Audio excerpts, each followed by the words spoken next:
We're sisters, best friends, and authors on a mission to help you stoke your creative fire and live the life of your dreams. We believe that purpose fuels passion and that creativity is your secret weapon for mass construction. There's never been a better time to bless the world with your dream realized. You're listening to The Kate and Abbie Show. What's up, guys? Welcome back to The Kate and Abbie Show. Today we're talking about preparing to write a novel for NaNoWriMo, or in honor of NaNoWriMo, because it is October in a couple of days, and that's crazy and so exciting, especially for those of you who are participating in NaNoWriMo this year, National Novel Writing Month. This is also known as Preptober, aka the month that you take to prepare to write a novel in 30 days. So it's a big undertaking. It is a big project, a big adventure that you're embarking on. And in today's episode, Kate and I are going to be breaking down our favorite techniques for preparing to write a novel and having the best experience writing your first draft and enjoying it. So this is going to be a fun one. We're going to dive into it today, and we're going to give you some useful tips for going into Preptober and creating a workflow and a writing process that works good for you come November. So before we get started, we have to thank our sponsors, who are you guys, because you support this show and keep it going, and we're so appreciative. Thank you guys so much. If you get value out of this podcast, go to patreon.com/The Kate and Abbie Show and help us keep it alive and free of interruptions. So let's get into it. Yeah, I feel like we should go into our background a little bit on NaNoWriMo so that people know a little bit about our own stories with it. So you've done NaNoWriMo how many times? I think my first NaNoWriMo was in 2016. So I think I did it So you've done it for a while. Years. Yeah, I think I did it 4 years in a row. And this may be the first year that I don't do it. Wow. I know. Wait, you did it last year? Kind of. I was still writing the Lighthouse book, so it was kind of like... Oh, right.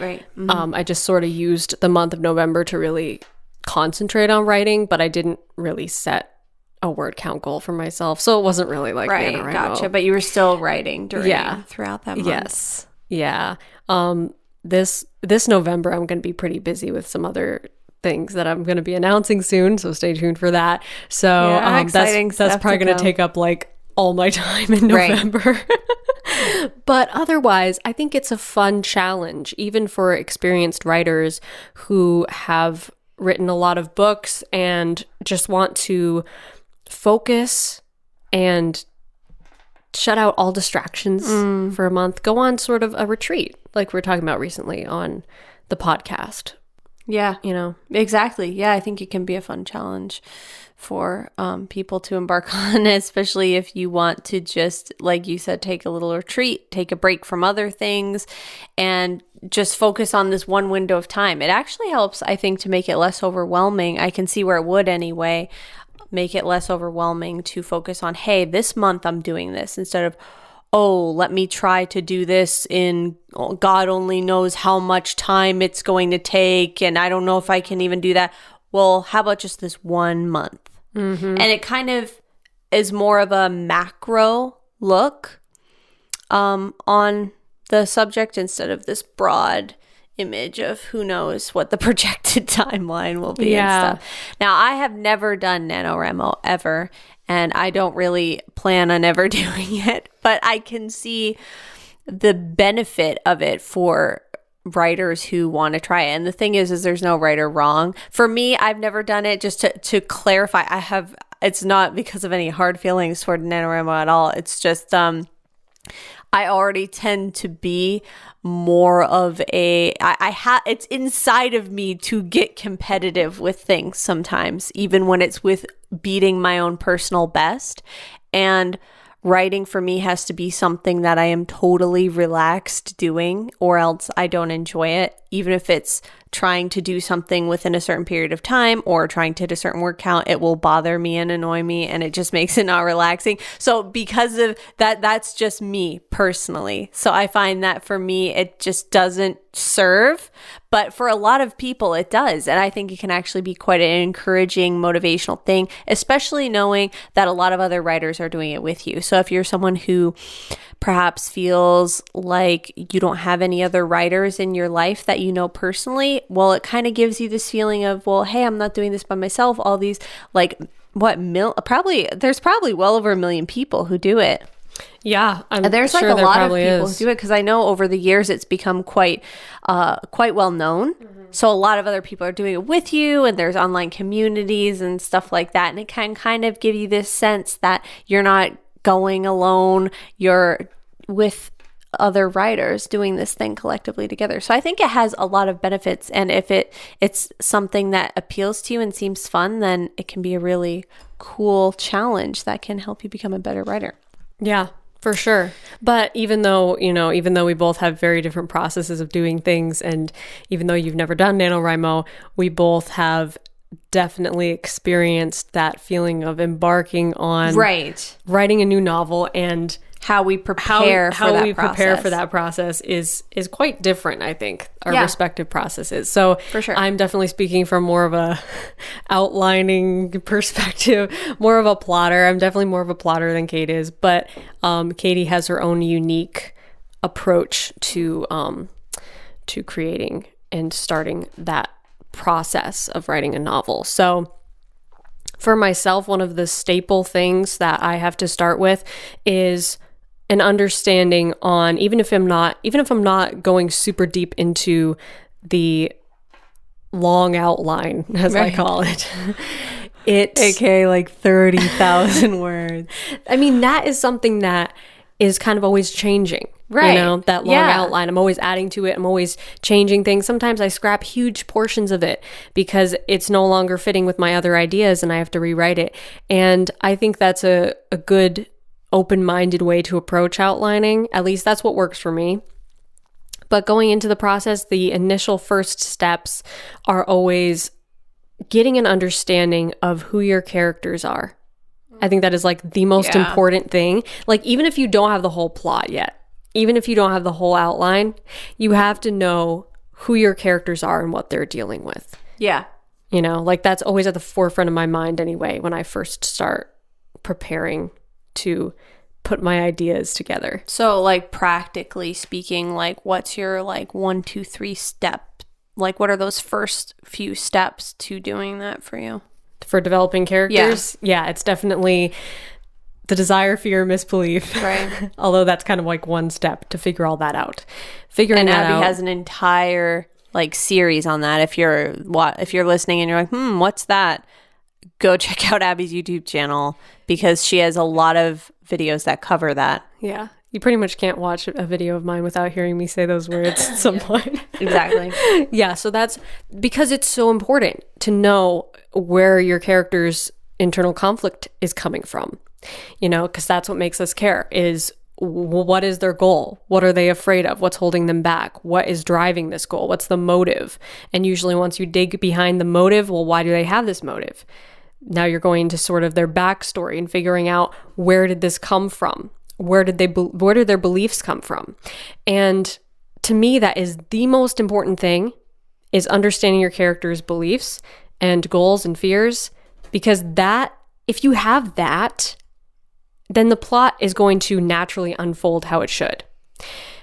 Too many writers start with the plot and end with the plot, and a lot of writers, a lot of published authors, never know what their character's real internal conflict is, or where it came from, or what's the motive, what's the belief behind the motive, and that is the driving force of story. That's what keeps us on the edge of our seat. That's what makes us care. Right.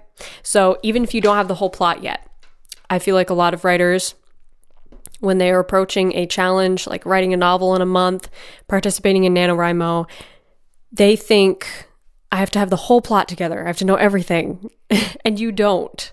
Okay? Even if you're an outliner like me, even if you're an intense plotter, you don't have to know the whole plot. it is good to have a general idea, a general sense of where this is going. Like that, I would recommend having that. Yeah. But the most important thing is that you know who your characters are. Yeah, and I think you're right on. You don't need to have the entire thing figured out. That's definitely a misconception. And a lot of this stuff you have to understand is based on what you feel works for you.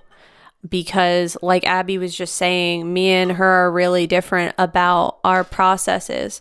And what works for me doesn't necessarily work for her. What works for her doesn't necessarily work for me. So you have to find like, okay, does this feel good for me? Because for me, I can start a book and only know what's going to happen for a few chapters, and the rest kind of comes to me as I'm writing. And I've done that for so long that that's just part of my natural flow for it to happen like that. Abbie isn't like that usually. She's more like, I need this plot, and it's almost like an art form in and of itself to outline and structure and like build this beautiful, this housing of the whole story, the whole plot, the characters, and that's a beautiful process. And so there's no right or wrong way to do it. It's all just finding like what clicks with me, what resonates with me, and most importantly, what makes me want to write the next chapter. Yes, I was literally just going to say that. Yeah, that's how you can find what process works best for you. I think is what makes you want to show up. Right. You know, and when you're describing the outlining thing just now, and conversely pantsing, you know, as the other option, I have written stories even recently where I have no real sense of, I mean, I have a sense of direction, but I don't have an outline. And when I don't have an outline or I don't have the next scene planned out, I really feel no motivation to go back to it because I don't know what is there waiting for me, you know? Yeah. Which some writers are totally the opposite. Like if they know what's waiting for them, they're like, oh, I don't want to write it. You know, I feel that. I've met so many writers who say that, oh, I already know what's going to happen. So now it's not fun anymore and it's not exciting, which is so interesting because like you said, every process is different. Every writer is different. So it's important to find what works best for you.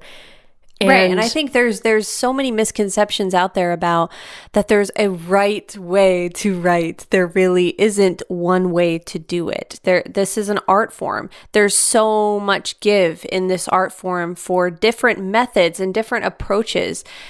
It's all about finding what works for you. We really can't emphasize that enough because that is absolutely what it is. Like you were just saying, it's what is going to motivate you? What is going to make you excited to get back to writing this story? So don't try to like fit a certain structure just because, oh, well, this writer I like does that. And, you know, this seminar I went to, they talked about how I should do it like this. Well, at the end of the day, that doesn't write your book. What writes your book is you getting excited and passionate about the story. And that comes from finding your exact niche of what feels good for you. Yeah. Exactly. And you have to care about your characters. You know, they have to matter to you. Their stories have to matter to you in order for you to feel excitement to show up. And that's something that has worked for me time and time again. Every time that I feel a lack of inspiration or motivation for a story, at least in my experience, it has always been a case of I do not know this character well enough. I don't know their internal conflict well enough. I don't know what they're struggling with well enough. And when the moment I figure that out, it's like a spark comes alive and I want to go write it. There's a very distinct moment. Like, do you ever feel that? That's so often, sometimes it'll be like, and then it'll be like, just ignited. Yep. Like it all takes off from there. Yeah, it really does. It's that spark that lights the flame. And I've seen so many writers who, you know, give up on their stories because they don't find that spark. And that spark is really what will carry you through the writing process. Yeah. So it's very few things, I think, that you really need. Yeah, there's really not a lot. To start. I think, and this is a good point to touch on this time of year as a lot of writers are getting ready, is don't overwhelm yourself with preparation. Like you were just saying, there's really not a lot you need to do.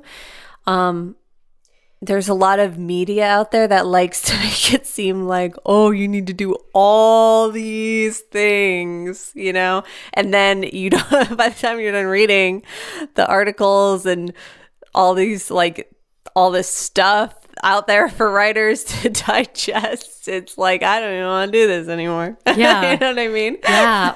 Or you fall into this cycle of preparing to the point where you're just procrastinating now, and you are so absorbed in the preparation that you kind of forgot why you're even here. Yeah, exactly. Keep it simple. I mean, we have some great videos, podcast episodes rather. They're videos on my channel is why I said it like that. But you can go back and listen to some of our episodes we did on writing like a minimalist was one of the episodes we did, like 10 episodes back or something like that. That was really good. And we talked about how you really don't need a lot to get the process going.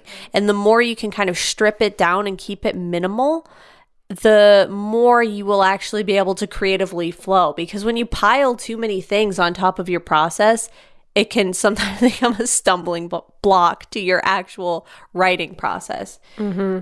Yeah, it can, because, and I've seen that even in my own writing process when I used to do more outlining for certain projects, whether it was a chapter or a scene. And I think it's important to listen to your creativity, your creative intuition, really, as far as what you really need. Just because something has worked for you in the past doesn't mean you need it anymore. Yeah, that's very true. Don't keep yourself creatively in a box because something worked for you in the past and now you feel like you can kind of fly on your own without it, but oh, maybe I should use this because maybe I should use this method or this template or this structure because that worked for me in the past. Well, if you're finding that you are doing fine without it, then maybe you don't need it anymore. Maybe you've outgrown it creatively, and embrace that. Embrace the wings that experience gives you to fly on your own. You don't necessarily embrace the wings that experience gives you. That's very true. You know what I mean? It really is. Like, I found that a lot in my own process, that I've gone through different stages of using different outlining techniques and structures and templates and things like that. And there comes a point where, you know, at this point, I don't need to ask myself, you know, all the prompts and stuff about internal conflict and it's just naturally out, there. You know, the story structure. Yeah, it's just, it comes out that way in my imagination. You know, I'll be developing these ideas and I realize, oh, this already follows the 3-act story structure. You know, oh, there's my game-changing midpoint. I don't even need to come up with the internal conflict because it's just there, you know? But that comes through years of training myself to see those things. Right. You know? Yeah, I think that's totally true. And as you continue to write, you get a better feel for your own style. Yeah. And your style can change over time too. And you don't and that's one of those things that you don't need to feel like you need to hang on to. Even with stuff like genre and stuff. Oh, I've never written outside of this genre, but I want to, but I know I can't because a magazine somewhere said that I shouldn't do that. Well, you know, you don't need to hold on to that. You can try new things. Yeah. Surprise yourself. Yeah, because you never know what good thing can come from it. And right now we live in the industries are shifting and people are buying things in different ways and people are looking for new creative ways to like be able to read stories and digest stories, and just entertainment. The whole entertainment industry in general is like all over the place. So if there was ever a time to break out and try something that you haven't before, this is the time, because there's really there's so many interesting new opportunities in the industry of entertainment, like films and books and stuff like that. So never be afraid to try something new and artistic, because people are hungry for new, different things, you know? Yeah. And you might be hungry for it without even knowing it. Yeah. That's like true. I was just saying about keeping yourself in a box creatively. That's something I actually talked about recently on my Instagram, the genre thing. What I think my post was asking the question, what would you write? What genre would you write if you know, what's outside your comfort zone as far as genre goes? That's a cool question. If you didn't if you wanted to step outside your creative comfort zone, what kind of book would you write? And it's funny how we put these borders around ourselves creatively of, oh, I can't write that genre. I can't write this. That's too much research, or I don't have experience in knowing what that's like. Well, you can learn. You can learn Right. so much, especially in today's world on the internet. You can learn almost anything for free. It's so cool. And you can reach out to experts and find out all of the knowledge that you need to know that you don't have. You can find that knowledge. And you might surprise yourself when you step outside your comfort zone and try something new. It might be so freeing that you don't go back. Right, exactly. You know? Yeah. Especially if you're feeling maybe a little bored or burnt out. Yeah. Maybe it's time to shake it up a little bit and try that thing that you've always put off trying because it didn't, fit what you've done before. Right. Maybe it's time to try something new. So as you prepare to write a book, I think that's an important question to ask yourself is, am I only, especially if you feel like not super motivated, if you find yourself like, I guess I'll do that, well, why are you not motivated about it? Is it because you're not letting yourself try something new that maybe you've always wanted to try and you won't even admit to yourself that I'd really like to step out of this genre and write this or try a different style or I've always wanted to try writing a book like this? Maybe that's what you need to do and maybe that's what would be the most motivating thing for you to be working on right now. Yeah, it's like the textbook story of a person stepping outside their comfort zone to go on some impulse exotic vacation somewhere. Yeah. And that's so satisfying to see someone do that in real life or in a movie or something because it's what they actually need, exactly. And they've been kind of putting it out of reach. Right. Unintentionally, subconsciously, because that's not like them, know? Right. So that's definitely something to pay attention to in your writing life and also in your personal life. Yeah, in general, stepping outside your comfort zone. I mean, if it works for the characters in your book, if it helps transform them in a positive way, it will help transform you in a positive way too. Most of the time when we push ourselves outside of our comfort zones, we discover things about us that are really cool, that help to develop us as unique individual souls. Yeah. So another practical side of preparation for writing a novel, I think that's important to mention is paying attention to your schedule and your time that you're going to be spending writing this book. And we've talked about that in the past, actually quite recently, I think on the podcast when we were talking about writing retreats. And go back and watch that episode or listen to that episode if you haven't already, because tons of great tidbits there. But this is something that I think a lot of participants in NaNoWriMo struggle with because obviously you have a busy life, you have other things going on, you have family and friends that are demanding your attention, and it's important to make sure you prepare for that. Prepare the space in your schedule for your art because this is important to you and it is a big deal. It's like I said at the beginning, it's a big project that you are taking on. So don't be afraid to tell people in your life that you are dedicated to taking this time to write this book or whatever the project may be, because they'll respect that. And if they have a forewarning that you are going to be taking this month of November to write this book and maybe even taking the month of October to prepare and have some really good brainstorming sessions, I think you'll be surprised by how many people respect that and accept that and are happy for you and supportive of your decisions if you just make sure they know about it. So a lot of times we loathe interruptions as writers and we get frustrated at the people who interrupt us, but we also kind of forget that we didn't really give them much warning that they were interrupting us, which is kind of natural for writers, I think, because we're very reclusive, kind of secretive introverts usually. Yeah. So it's like, I'm not going to tell you what I'm doing over here on my laptop. Just don't bother me. But you're just on your laptop. You're not doing anything.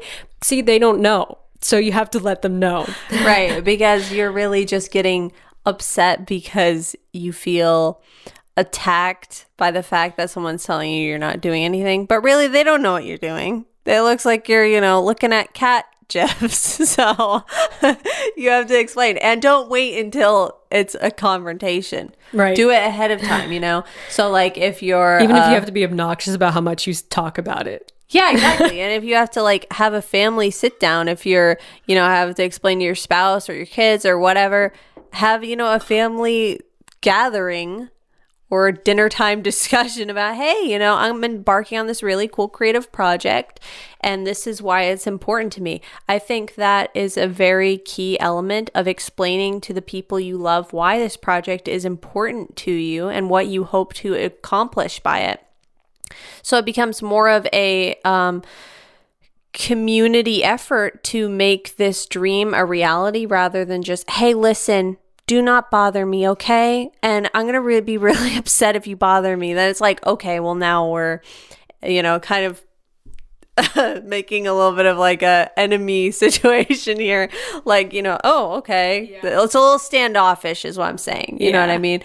Instead of making it, hey, would you help me to make this dream that I have of writing this novel reality? The way you could help me in doing that is to help me keep this writing time sacred and quiet so that I can focus as much as I need to on getting this done. Yeah. And so it just shifts the paradigm, I think, from this confrontational, hey, don't bother me, to would you help me make this dream possible? Yeah. You know what I mean? Yeah, and I think you'll be surprised by how much support you get. Yeah, so I agree. Embrace it. True. Embrace it, and other people will embrace it too. There's so much to talk about with preparing to write a novel. It's a huge topic, but I think that we gave out some good tips on this podcast. I hope you took some notes. And if you are participating in NaNoWriMo this year, comment below the video if you're on YouTube and tell us what your project is about and why are you excited to write it and what will you be preparing this October. I hope it goes really well for you. Katie is coming out with a new book in a couple days. 1 week, right? Yeah. Next Tuesday. Yeah. The 5th. See, you're better with dates than me. I was going to be like, it's a few days. Keep it ambiguous so I don't say the wrong thing. I have a giveaway going for signed copies of not only my new book, but of every single book I've written and published so far. So The Blood Race, Worlds Beneath, Resurgence, Anomaly, and my new one, plus a bunch of mystical, magical goodies like a cool book bag and some really cool like mystical goodies to go with it, gemstones, all kinds of fun stuff. And that's happening on my Instagram. And I'm reminding you guys about it one more time because it is up. It's finished on the 5th when the book comes out. So there's a few more days to enter to win all this stuff. And there's also some other prizes for digital copies of all my books. So make sure you go enter. Not to mention on my Instagram, I'm constantly sharing inspirational things. That's really my goal with Instagram is to every day.